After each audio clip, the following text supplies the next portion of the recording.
Yooyaa jaalkii jalqaba irratti eebba kana laalchisee akka waraana gameessa oboo zoonii kibbaatitti haala eebba kanaa maal jechuudha? Haalli eebba keenyaa kuni baay'ee nama gammachiisa. Baay'ee moodii nu dallansiisa. Yeroo ammaa kana yeroo itti diinni burjaaja'ee garatti galgaluu dhabee waan qabatee waan gadhiisu dhabee rakkachaa jiru kanatti waraanni bilisummaa Oromoo immoo akka jiru zoonii kibbaa keessatti waraana lakkoofsaan hin beekamne kan muummee hin qabne kana kan uummanni Oromoo kun biyya alaa biyya keessaa ilaalu kana eebbisiifatee akka ajaa'ibaatti ittiin diina ofirraa cabsuuf qophaa'u jiru kanatti akka ajaa'ibaatti nama gammachiisa. Eebbi kun immoo eebba ajaa'ibaa, eebba seena qabeessa kan uummata Oromoo rarraga bilisummaatiin ga'u waan ta'eef baay'ee akka ajaa'ibaatti kabajachaa jirra, kabajachaa oolle ammaa kanallee ittuma jirra waan siin jedha jaalladha.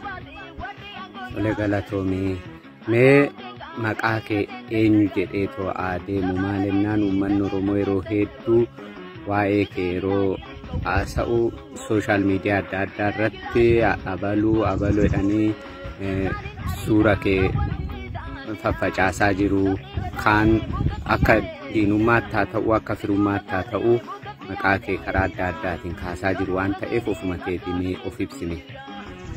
Egaa dhuguma ani maqaan koo Jaal Qaanqee Boruu Hundeeti.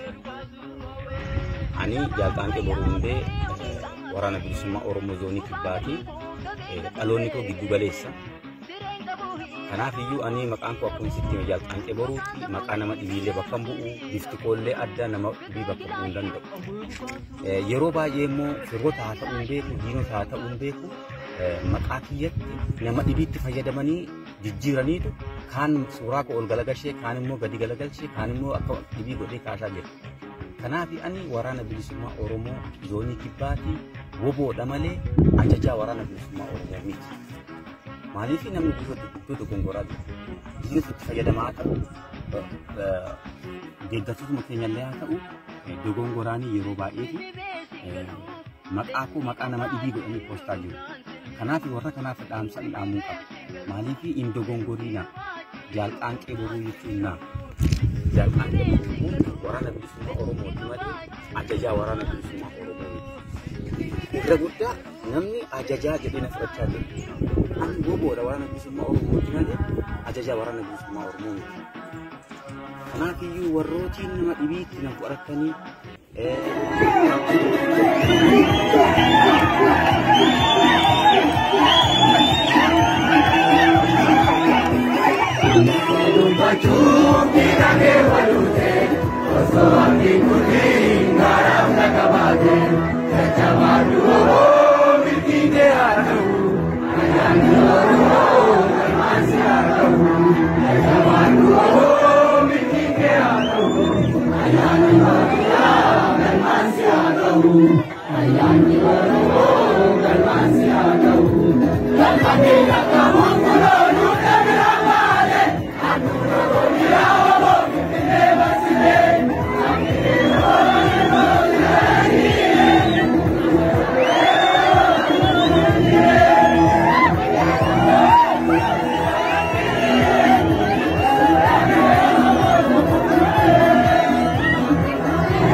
sirra dhangalana kaayyoon hoogganamne kaayyootiin bobbaana warraaqsi galaana ummata abbaa gulummaa yeroorroo qotattee nyaattu jaldeessi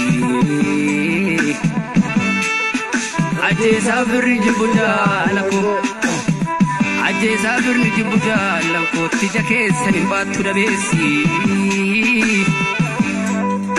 ulluuqaan boona malee ganna guutuun dhiirrisa abbaa gadaa kabajaaf malee haadha siinqee kabajaaf malee roroo yoo muteessisa wangallee siin ceenaatti karuma malkaa dambuu sirees jororii nyaanne itti wal waamne marqaa garbu duutii abaa'oof dhufe duutii wabookoof dhufe diina kootti yaa darbu wangallee siin ceenaatti karuma malkaa dambu harreen hin baatti malee gadheen hin saamti malee harreen hin baatti malee gadheen hin saamti malee anuu ishee raaffisu akkuma goota kalee kan ishee saamtee galtee gachisiisu malee bubbisi yaa bubbee erguun durii bubbista bubbisi yaa dubbee erguun durii luuffista diina jala kaattee lammii wal fichisiifta